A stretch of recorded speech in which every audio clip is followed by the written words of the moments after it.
అందరికీ రాకెట్ల పూర్ణం శుభాకాంక్షలు. ముందుగాల మన ముచ్చట్లలో ఏముంటాయి, నెత్తిరాతల గీతలే కదా, చూడు రెడ్ లైన్స్.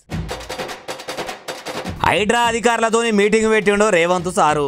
4వ సిటీ ఎట్లుంటుందో అరుచుకుంటాట ముఖ్యమంత్రి గారు. ఆనాటి నవ్వులు ఏవన్నా అని కేటీఆర్ సార్ మీద కైగట్టి పాట పాడిండు ఇగో ఈ అన్న.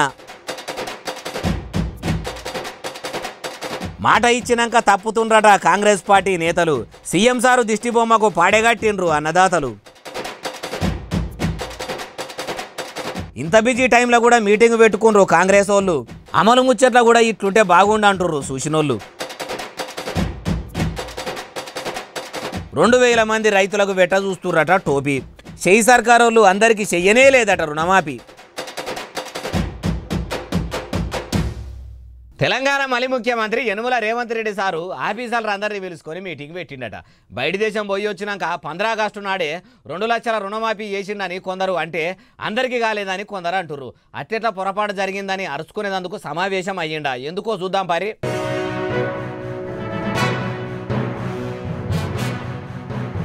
తెలంగాణ గుండెకాయ హైదరాబాద్ పట్టణంలో 4వ సిటీని సకల సౌలతులతో నిర్మిస్తాము. హైదరాబాద్ సిటీ అలతే మార్చేస్తాము. ఎవరన్నా వచ్చి చూస్తే ఇది భాగ్యనగరమా బహుళ నగరమా అనేటట్టు ఫ్యూచర్ సిటీని చేస్తామని ఇప్పటికే మస్తు సార్లు మైకు పట్టి ముఖ్యమంత్రి యనుమల రేవంత్ రెడ్డి సార్ అన్నాడు కదా. ఇక ఇప్పుడు గడుతున్న ఫ్యూచర్ సిటీకి తొవ్వ ఏనంగా చేద్దాము. పబ్లిక్ ఎక్కువ మంది ప్రయాణం కట్టేటట్టు, ఎక్కడి నుంచైనా 4వ సిటీకి వచ్చేటట్టు పోయేటట్టు తొవ్వలు వేయాలన్నాడట. బయట దేశం నుంచి కూడా ఫ్యూచర్ సిటీకి వచ్చేటోళ్ళు సీదా గాలి మోటార్ల డిపో కార్ నుంచి చక్కగా 4వ పట్టణానికి నడుచుకుంటూ వచ్చేటట్టు ఏర్పాట్లు చేయాలి. అందుకు సంబంధించిన కక్ష మొత్తం తయారు చేయాలన్నాడట. అట్లనే మెట్రో రైలును కూడా ఏర్పాటు చేయాలని చెప్పుకొచ్చిండట. అయ్యా ముఖ్యమంత్రి యనుమల రేవంత్ రెడ్డి గారు, రేపకల నిర్మించబోయే 4వ సిటీ గురించి మీరు రేయి పగలు ఎంతగానో ఆలోచిస్తుర్రో మాకు అర్థమైంది. మీరు చెప్పినట్టే రూపురేఖలు, వంపులు, సొంపులు, అంగులు, రింగులు ఎట్లుండాలను అన్ని కూడా ఫైళ్లు తయారు చేసి నక్షలు గీసి మీ ముంగట పెడతామని ఆఫీసర్లు కూడా అన్నారట. 4వ సిటీ మీద పెట్టినట్టే కాయసును కూడా రైతు రుణమాఫీ, రైతు భరోసా, మహిళలకు 2500 ఇచ్చుడు, 6 గ్యారెంటీల అమలు మీద కూడా పెడితే మీ పేరు తెలంగాణలోనే కాదు దునియా మొత్తం మొయ్యన మోగిపోతుంది. మీకు తెలియంది కాదు, యాద్ చేస్తున్నాం సారు అంతే అంటున్నారు. అయినా చెప్పిన పనులు సక్క ఏకుంటా గడికోటి చెప్పని ముంగటేసుకుంటా ఇట్లా పొద్దుగడుపుడు ఏంది సారు? మీ శై సర్కారులు ఎప్పుడే ఉన్నది కానీ చేసింది మాత్రం ఏం లేదు. ఇదే నా సారు మీరు తీసుకొస్తామన్న మార్పు అంటుర్రు ఈ ముచ్చటిన్నోళ్ళు. అన్నారా మన్నా ఆనాటి నవ్వులు ఏవన్నా మా రామన్నా. అగో బాలన్న, ఏంది వార్తలు చదవక రామన్న రాగమెత్తుకున్నావు? నువ్వు కూడా భజన సురువు చేసినావా అనేరు? లీడర్ల భజనలు చేసుడు, నాయకుల జోకుడు నాతోను కాదు సుమా. ఎవ్వలకు భయపడేదే లేదు, బాజప్తా ఉన్నది ఉన్నట్టు చెప్పుడే.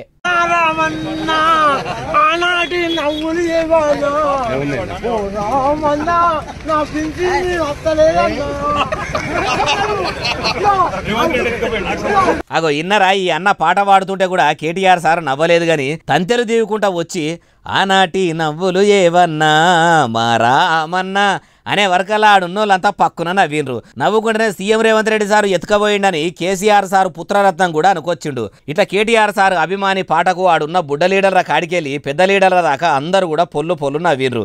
ఎప్పుడు మాడుపు ముఖం పెట్టుకొని ఉన్నట్టుండే కేటీఆర్ సార్ ముఖం కూడా ఇట్లా ఎక్కదీపములో ఎలిగిపోయేసరికి అందరు కార్యకర్తలు ఖుషి అయినట్టే ఉండ్రు.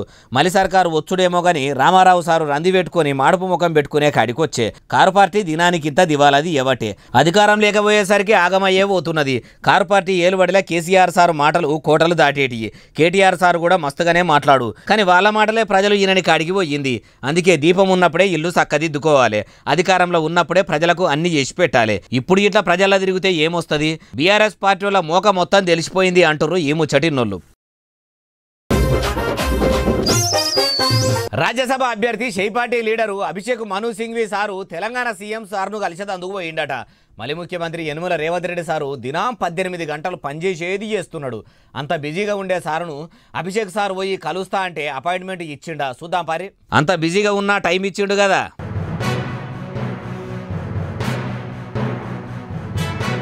అగో సీఎం సార్ మొదటిసారి అభిషేక్ సార్ వచ్చిండని శాల్వ తెచ్చి సన్మానం కూడా చేసిండు. పువ్వుల గుత్తి చేతుల్లో పెట్టి మర్యాదలు మంచిగానే చేసిండు. అటు దిక్కు అభిషేక్ సారు ఇంటామే ఉంటే ఇటు దిక్కు మలి ముఖ్యమంత్రి యనమల రేవంత్ రెడ్డి సారు ఇంటామే ఉన్నది. ఇద్దరు ఇంటోళ్ల ముంగట అభిషేక్ సారు రేవంత్ రెడ్డి సారు మర్యాదలు మంచిగానే చేసుకున్నారు. ఇక రాజ్యసభ సభ్యునిగా ఇమానందిని ప్రమాణం చేయబోతున్నారు కాబట్టి మీరు తెలంగాణ ఖ్యాతిని పెంచి అభివృద్ధి చేసేందుకు చెయ్యిల చేతులు గట్టిగా కలపాలని అనుకొచ్చిండు. అంతకు మొదలు ఉప ముఖ్యమంత్రి మల్లు బట్టి విక్రమార్క సారు కూడా మర్యాద పూర్వకంగా కలిసి మంచిగా మర్యాదలు చేసిండు. అయ్యా సీఎం గారు మీ మర్యాదలు మంచిగానే ఉన్నాయి. ఓ దిక్కు రాష్ట్రంలో రుణమాఫీ అంతటా కాలేదని ఇప్పటికే రైతులు కయ్యాలు చేస్తున్నారు. మొన్నటిదాకా అన్నమాట మీద ఉన్నామని మస్తుగానే మాట్లాడినరు. మరి ఇప్పుడు అన్నదాతలు ఇంత లొల్లి చేస్తుంటే ఎందుకు మాట్లాడతలేరని అంటుర్రు ఈ ముచ్చటిన్నోళ్ళు. మలి ముఖ్యమంత్రి యనమల రేవంత్ రెడ్డి సారు దిష్టి బొమ్మను పాడేగట్టి అన్నదాతలు ఎత్తుకపోతుంటే పోలీసులు కూడా బందోబస్తు ఇచ్చిరట. ఓ దిక్కు రైతులకు రుణమాఫీ కూడా చేసిండు అంటారు. సీఎం సారు దిష్టి బొమ్మను అట్లా ఎందుకు ఎత్తుకపోతుర్రు ఏం కథ అంటే ఏమో మరి అన్ని ముచ్చట్లు ఆడదాకా పోయి అరుచుకుందాం పారి. పానం పోయినాక మనిషి పీనిగాను కదా పాడే మీద గట్టి ఎత్తుకపోతున్నట్టే అందరు కలిసి అంత్యక్రియలు చేసినట్టే మలి ముఖ్యమంత్రి యనమల రేవంత్ రెడ్డి సారు దిష్టి బొమ్మను కూడా ఆచారాలకు లోటు లేకుండా పాడే మీద వండబెట్టి మంచిగానే మోసుకపోతుర్రు. అగో సీఎం సారు అన్నమాట ప్రకారమే 2 లక్షల రుణమాఫీ చేసిండని అంటారు. అట్లా చేస్తే మురిసిపోయి సీఎం సారు ఫ్లెక్సీలకు ఫోటోలకు పాలాభిషేకం చేయాలి గాని ఇట్లా పాడగట్టి దిష్టి బొమ్మను పబ్లిక్ లా ఎత్తుకపోవుడేంది, అందులో కూడా చూస్తున్న అరులా పోలీసు బందోబస్తు ఇచ్చుడేంది. అయ్యా ముఖ్యమంత్రి యనమల రేవంత్ రెడ్డి గారు మీకు శోభాయాత్ర తీస్తలేరు, మీ దిష్టి బొమ్మకు శవయాత్ర చేస్తుర్రు. మీకు కూడా పాడగట్టే కాడికి వచ్చిందంటే మీరు అందరికీ రుణమాఫీ చేయలేదని ఇట్లా చేస్తున్నారట. మరి అందరికీ చేస్తామని చెప్పి కొందరికే చేసుడు ఏంది సారు? అన్నదాతల మీద కూడా మీ పార్టీ వాళ్ళు భేదాలు చూపిస్తురా? వాళ్ళు కాయకష్టం చేసుకొని బతికేటోళ్ళు సారు. ఇప్పటికైనా మించిపోయింది లేదు. అరువులైనోళ్ళు అందరికీ కూడా చేయకపోయినరు. మీరే రుణమాఫీ చేస్తామని మాటిస్తారు. మీరే మళ్ళా మాఫీ చేయకుండా ఆపితే ఇప్పుడు చూడండి మీ దిష్టి బొమ్మకే పాడగట్టే కాడికి వచ్చే. ఏమో సారు ఎంతమందికి రుణమాఫీ అయ్యిందో మీకు తెలియంది కాదు, యాద్ చేస్తున్నాం అంతే అంటుర్రు ఈ ముచ్చటిన్నోళ్ళు. మలి సర్కారు చేయిపాటి లీడర్లు సిఎల్పి మీటింగ్ పెట్టిరట. మరి శాసనసభ పక్ష సమావేశానికి సీఎం సారు హాజరు పడ్డా. ఇప్పటికే మీటింగుల మీద మీటింగులు పెట్టుకుంటా బిజీగా ఉన్నాడు. మరి లీడర్లందరితో రేవంత్ సారు హాజరు పడ్డా అంటే ఏమో మరి అన్ని ముచ్చట్లు ఆడదాకా పోయి అరుచుకుందాం పరి. వరేవా చేయిపాటి పరివారం అంతా ఈడనే ఉన్నది.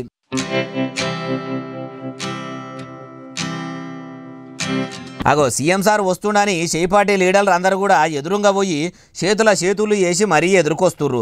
ముఖ్యమంత్రి రేవంత్ సార్ కూడా ముసిముసి నవ్వులు నవ్వుకుంటా అందరినీ పలకరిస్తుండు. సీదా ఉప ముఖ్యమంత్రి మల్లు బట్టి విక్రమార్క సార్ దగ్గరికి వచ్చి రాగానే మర్యాదలు మంచిగానే చేసుకుర్రు. ఇట్లా సిఎల్పి సమావేశం ఎందుకు పెట్టిండ్రు అంటే రాజ్యసభ అభ్యర్థిగా అభిషేక్ సింఘ్వి సార్ను చేద్దామని కాంగ్రెస్ పార్టీ లీడర్లందరూ కూడా కాయిస్గా ఒప్పుకున్నారట. ఇదే ముచ్చట అందరిని పిలుచుకొని ఒకల ముంగట ఒకరు మనసులో ఏం పెట్టుకోకుండా చెప్పుకోవాలని ఇట్లా మీటింగ్ పెట్టిరట. అయ్యా మహారాజశ్రీ ముఖ్యమంత్రి యనమల రేవంత్ రెడ్డి గారు మీరు ఇట్లా మీ పార్టీ సమావేశాలు పెట్టుకుంటే పెట్టుకోండి, ఎవరొద్దన్నారు కానీ ఇంత కాయిస్గా పార్టీ మీటింగులు పెడుతున్నట్టే ప్రజల అవసరాలు తీర్చుడు మీద కూడా దృష్టి పెట్టుర్రు. ఈడికే రాష్ట్రంలో హాస్టళ్లలో ఫుడ్ చక్కగా లేక విద్యార్థులు దవాఖాన్లా పాలవుతుర్రు. రైతులు రుణమాఫీ కాలేదని మీ దిష్టి బొమ్మకు పాడగట్టి శవయాత్రలు చేస్తుర్రు. గెలిచి 9 నెలలు దగ్గర వాడే 6 గ్యారెంటీలు అన్ని అమలు చేస్తలేరని ప్రజలు అట్ల నారాజులో ఉండ్రు. అవిటిని కూడా ఇంత బీరాన్ని అమలు చేస్తారంటే మీ పార్టీకి శరణమే ఉండదు అంటుర్రు ఈ ముచ్చటిన్నోళ్ళు. అన్నదాతలందరూ కూడా సడకల మీదకి ఎక్కి సమరం చేస్తుర్రు. ఓ దిక్కు మలి సర్కార్ ఇచ్చిన మాట ప్రకారం 2 లక్షల రుణమాఫీ కూడా చేసిందని చేయిపాటి లీడర్లు షడసంకలు గుద్దుకుంటుంటే ఇప్పుడు మళ్ళెందుకు రైతులు లొల్లికి దిగిర్రు, పంచాయతీ మోపేందుకు చేసిర్రు అంటారా? అన్ని ముచ్చట్లు తెలవాలంటే మనం కూడా అడిగిపోవాలి. బాగానే మంది బాగానే లొల్లి చేస్తుర్రు. అగో వాళ్ళంతా రైతులట. ఇట్లా రోడ్డు మీదనే ఎందుకు కూర్చున్నారు? వాళ్ళకి సడకు మీద సకల ముకలం పెట్టుకొని కూసోవలసినంత కష్టం ఏమొచ్చింది అంటారా? ఏం లేదులా మాకు రుణమాఫీ అయ్యిందా కాలేదా అని బ్యాంకుకు పోతే మీకు రుణమాఫీ కాలేదు ఏ మాఫీ కాలేదని ఎల్లగొడుతుర్రట. ఇంటికి సప్పుడు చేయక ఓనరని మర్రగొడుతుర్రట. అగో మాకు 2 లక్షల కంటే తక్కువనే అప్పు ఉండే అయినా మాకే ఎందుకు రుణమాఫీ కాలేదో చెప్పాలని షరతు మీద కూర్చున్నా కూడా బ్యాంక్ ఆఫీసర్లు సమాధానం చెప్పకపోయేసరికి ఇట్లా రుణమాఫీ కానీ రైతులంతా కలిసి నిజామాబాద్ జిల్లా ఆలూరు మండలంలో ఉన్న కెనరా బ్యాంకు కాడ ఇట్లా పంచాయతీ సురు చేసిరు. కెనరా బ్యాంకు వాళ్ళ నిర్లక్ష్యం వల్ల ఇక్కడ 2,000 అకౌంట్లు ఉంటే 5 గ్రామాలకు కలిపి కేవలం 500 మెంబర్స్ కి ఇంకా 2,000 అకౌంట్ హోల్డర్స్ కి రుణమాఫీ కాలేదు.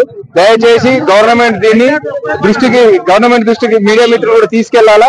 అగో ఇన్నరా మండలంలో ఉన్న 5 ఊర్లకు కలిసి 2500 రైతు రుణమాఫీ అకౌంట్లు ఉంటే బ్యాంక్ ఆఫీసర్లు మలి సర్కారుకు 500 ఖాతాల నంబర్లే పంపినట్టు ఉన్నారని అనుకోవచ్చుండు. ఆఖరికి బ్యాంక్ అధికారులు కూడా బ్యాంకుల బాకీలు తీసుకున్న రైతులను బాధపెట్టుడు ఏంది అంటురు. అయ్యా యనుమల రేవంత్ రెడ్డి గారు, ఏంది సార్ ఇది? మీరేమో అందరికీ రుణమాఫీ అయ్యింది అంటురు.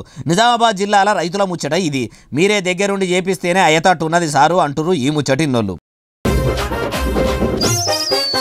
మహిళా మంత్రి అడవి బిడ్డ సీతక్క రాకెట్లు పట్టుకొని వచ్చి అందరికీ కడుతుందట.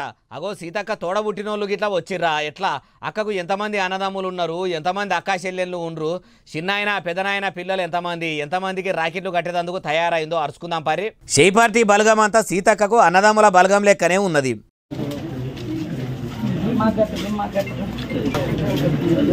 అగో వరుసపాటి లీడర్లు అందరూ నిలబడి శైలు జాపినా కొద్దీ షై పార్టీ లీడర్ కమ్ మంత్రి సీతక్క కూడా మంచిగా అందరి చేతులకు రాకెట్లు కట్టింది. ఇట్లా సీతక్కతోని కట్టించుకున్నాడు సంబరంగా ఉందని మస్తు మంది లీడర్లే ఖుషి అయ్యిరట. కాంగ్రెస్ పార్టీ లీడర్లు అందరూ కూడా కావాలని వచ్చి కట్టిపించుకున్నట్టున్నారు.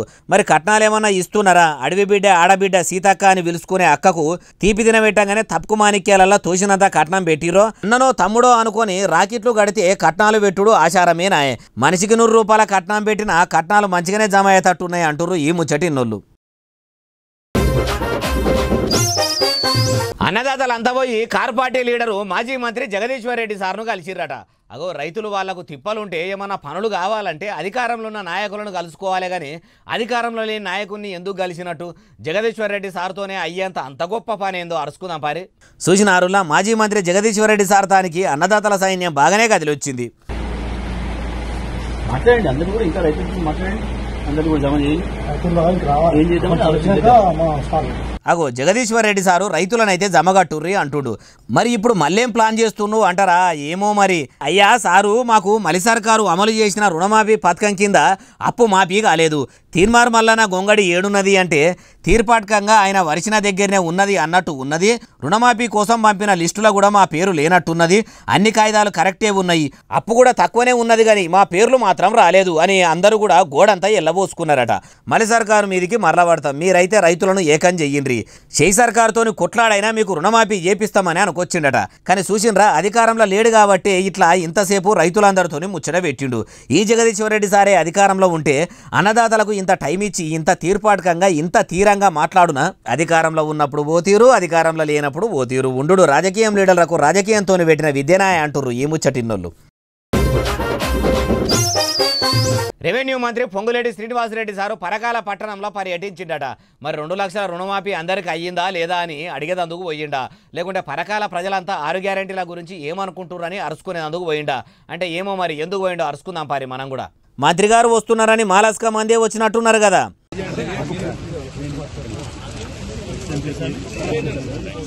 గవర్నమెంట్ ఆఫీసర్లు ఊర్ల పొంట ఉండే ఉమ్మాయిడాక లీడర్లు అందరూ కూడా పువ్వుల గుత్తుళ్ళు చేతుల్లో పెట్టుకుంటా మర్యాదలు మంచిగానే చేసిర్రు. పొంగులేటి శ్రీనివాసరెడ్డి సార్ కూడా అక్కడికి వచ్చిన లీడర్లు చేస్తున్న మర్యాదలు చూసి మనసులో సంబరపడుకుంటా మస్తు పొంగిపోయినట్టే ఉన్నాడు. ఇట్లా కొత్త పెళ్లి పిల్లగాని కదా ఎదుర్కొన్నట్టు ఎదుర్కోలు అయిపోయినాక ప్రభుత్వ డిగ్రీ కాలేజీలకు అట్లనే అమృత్ 2.0 పథకానికి ఇట్లా శంకుస్థాపన చేసిండట. మంత్రి గారు ప్రారంభించిండు కానీ పనులు కూడా ఇట్లా బిరానే ఒడుస్తాయా లేకుంటే పాతిన శంకుబండ పాతిన దగ్గరనే ఉంటుందా అంటే ఏమో ముంగడ తెలుస్తుంది. అయ్యా పొంగులేటి శ్రీనివాసరెడ్డి సారు, ఒదికు రైతులకు రుణమాఫీ చక్కగా కాలేదని అంటుర్రు. మరి వాళ్ళకి ఏదైనా ముచ్చట చెప్తే మంచిగుంటది కదా సారు అంటుర్రు ఈ ముచ్చటినోళ్ళు. మళ్ళీ ముఖ్యమంత్రి యనుమల రేవంత్ రెడ్డి సారు అప్పట్లో జీహెచ్ఎంసీ ఆఫీసర్లను పిలుచుకొని పెద్ద మీటింగ్ పెట్టి అన్ని శాఖల అధికారులు కలిసికట్టుగా పనిచేసి కాంగ్రెస్ ప్రభుత్వానికి పేరు తీసుకురావాలని చెప్పిండు కదా. అప్పటి సందే హైడ్రా మంచిగానే పని చేస్తున్నదట, అక్రమ కట్టడాలు కూలగొడుతున్నదట. ఏడనంటే మీరే చూడుర్రి. పని అంటే పనే, మొత్తం బంగ్లాలు కూలగొట్టే పని పెట్టుకుర్రు కదా.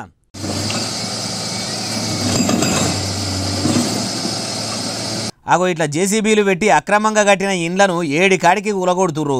పోలీస్ ఆఫీసర్లను కావలి ఉంచి మరి అడ్డగోలుగా కట్టిన బిల్డింగులను పిల్లల కాడికి వెళ్ళి కదిలిస్తుర్రు. మలి సర్కారు వచ్చినాక ఇప్పటికే మస్తు మంది అక్రమంగా కట్టిన బంగ్లాల ఓనర్లకు నోటీసులు కూడా పంపిర్రు. ఇప్పుడు ఇట్లా కూలగొడుతుర్రట. అయ్యా సీఎం సారు, అప్పట్లో కారు పార్టీ అండ చూసుకొని కొందరు కావాలని కబ్జాలు చేసి బిల్డింగులు కట్టిండ్రట. అసొంటోళ్ళ పని కూడా మంచిగా చేయిండ్రి. వాళ్ళు కూడా బుగులు పడి కాంగ్రెస్లకు వస్తామంటే వాళ్ళవి కూడా ఇడిచిపెట్టకుండా కూలగొట్టుండ్రి. కానీ పేదోళ్ళు లేనోళ్ళు గుడిసెలేసుకొని బతికితే వాళ్ళ మీద దయ చూపెట్టుండ్రి. హైడ్రా ఆఫీసర్లు ఇట్లనే పనిచేస్తే హైదరాబాద్లో సగం బంగ్లాలు సాపాయతట్టే ఉన్నాయి కదా అంటుర్రు ఈ ముచ్చటిన్నోళ్ళు. సర్కార్ ఆఫీసర్ల మీదకి Congress MLA NM Srinivasa Reddy sir కస్సు బుస్సులు ఆడుతున్నాడట. ఎన్నడు లేని ప్రభుత్వ ఉద్యోగుల మీదకి శ్రీనివాసరెడ్డి సారు అంతగానం ఎందుకు ఎగిరెగిరి పడుతున్నట్టు? అధికారులు ఏమన్నా తప్పిదం చేసిర్రా, లేకుంటే ఎన్నం గారికి మర్యాద ఇయ్యలేదా? ఏది అన్ని ముచ్చట్లు అరుచుకుందాం పరి. ఆ ఎన్నం గారు ఏమనాలనుకుంటారు అనుండ్రి. 20 నిమిషాల ఇంటరాక్షన్ తోటి నాకు అర్థమైంది ఏంటంటే చాలా రెక్లెస్ గా బాధ్యత లేకుండా మార్కెట్ సంబంధం అన్నట్టుగా స్టాఫ్ పనిచేసిన ఇన్నరా శ్రీనివాసరెడ్డి సార్ ఏమంటుండో. ఆబ్గారీ మంత్రి జూపల్లి కృష్ణారావు సార్ వచ్చిండని రెవెన్యూ అధికారులు అన్ని రికార్డులు పట్టుకొచ్చి సార్కు అర్థమయ్యేటట్టు వివరించాలని అంటే వాళ్ళు కూడా ఏదో మీద పనులు చేసినట్టు చేసిరట. ఇట్లనే ఉంటుందా మీ పని వరుస అని గట్టిగానే గరానికి వచ్చిండు. ప్రజలు పన్నుల రూపంలో కడుతున్న పైకంతో నెల నెల సర్కారు మీకు జీతాలు ఇచ్చేది ఇట్లా సక్కా పని చేయొద్దానేనా అని మస్తుసేపే మాట్లాడిండు. పక్కకు కూర్చున్న మంత్రి సారు ఏం అందలియలేదు కానీ ఎమ్మెల్యే సారు ఎగిరెగిరి దుంకిండు. అయ్యా ఎమ్మెల్యే గారు, ప్రభుత్వ ఉద్యోగి ఎవరైనా సరేగానే దేనికి ఆశపడకుండా పనిచేస్తాడు అంటారు. మీ లీడర్లే కొందరు ఏది దొరికితే అది మాకే అని మాయం చేస్తారట. మీకు తెలియంది కాదు, యాద్ చేస్తున్నాం అంతే. అయినా ప్రభుత్వ ఉద్యోగులను మీరు ఎంత మందలిస్తున్నారు కదా, మరి మీ కాంగ్రెస్ పార్టీ ఏలుబడిలకు వచ్చిన 100 రోజుల్లోనే అన్ని పథకాలు అమలు చేస్తామంటారు. ఎన్ని అమలు చేసిర్రు సారు? ఆ ముచ్చట కూడా చెప్పకపోయినరు. మిమ్మలను కూడా మీ లెక్క అడిగేటోళ్ళు లేక అట్లా లాపరవ చేస్తుండ్రా అంటారు ఏ ముచ్చటిన్నోళ్ళు. 2-3 దినాల సంధి మొగులు మెత్తమెత్తగానే ఉంటున్నది. పొద్దుగుగేటాల ఒక్కపారే ఏం వాన కొట్టింది, ఏం వానది. మొగులు భూమి 2 ఒక్క లెక్కనే కనిపించేటట్టు పొల్లు పడ్డది. మరి ఇంకెన్ని దినాలు ఇట్లా వానలు పడేటట్టు ఉన్నాయి? ఎక్కడెక్కడ పడేటట్టు ఉన్నాయో అన్ని ముచ్చట అరుచుకుందాం పారి. మొగులకు తూటు పడ్డదా అన్నట్టే చిల్ల చినుకులు రాలుతున్నాయి.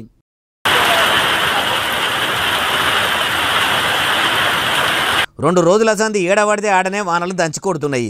ఓ దగ్గర పడితే ఇంకో దగ్గర పడతలేవు కానీ పడ్డకాడనైతే పొరక పొట్టు పడుతున్నాయి. పెద్దగా డల్లులు గట్టిగా కొట్టేసరికి రోడ్ల మీదకి మోరి నీళ్లు వస్తూనే ఉన్నాయి. పట్నంలో కూడా ఆడాడ మంచిగానే పడ్డదట. ఇప్పటికే సాఫ్ సఫాయోళ్ళు పొద్దు మాపు తేడా లేకుండా పని చేస్తూనే ఉన్నారు. మరి ఇంకెన్ని దినాలు ఇట్లా వానలు ఉన్నాయి కావచ్చు అంటే ఇంకా 2-3 దినాలు ఆడాడ పెద్ద డల్లులు పడతాయట. కొన్ని జాగాల్లో చిన్నగా ముసురు కూడా పెడతదని వాతావరణ శాఖ ఆఫీసర్లు వాయిస్ ఇచ్చిర్రు. అంతటా వానలు పడేది ఉన్నదని వాళ్ళు అట్లంటుంటే కొన్ని జాగాల్లో పడతలేవని బతుకమ్మ ఆటలు ఆడుతురు. దేవుళ్ళ విగ్రహాల మీద నీళ్లు గుమ్మరిచ్చి కుండపోతగా వానలు పడేటట్టు చూడుండ్రని పూజలు కూడా చేస్తురు. ఆ వాన చల్లగుండా ఏడబడుతుందో కూడా ఎరక కాకుండా కొడుతుంది అంటుర్రు ఈ ముచ్చటిన్నోళ్ళు. ఇక ఇవి ఎలా తెచ్చిన ముచ్చట్లనే అసలు నెల ఎస్ఎస్సీ ఛానల్ బాగా సబ్స్క్రైబ్ చేస్తారు, బాగా కమెంట్ చేస్తారు, బాగా లైకులు చేస్తారు, బాగా షేర్లు చేస్తారు. ఇట్లనే ఆదరించరు. ఇక్కడ ముచ్చట తెచ్చి మీకు వినిపిస్తూనే ఉంటా మరి. సెలవు, శరార్థి, దండం, పబ్బతి ఇంకేమైనా ఉంటే అన్ని.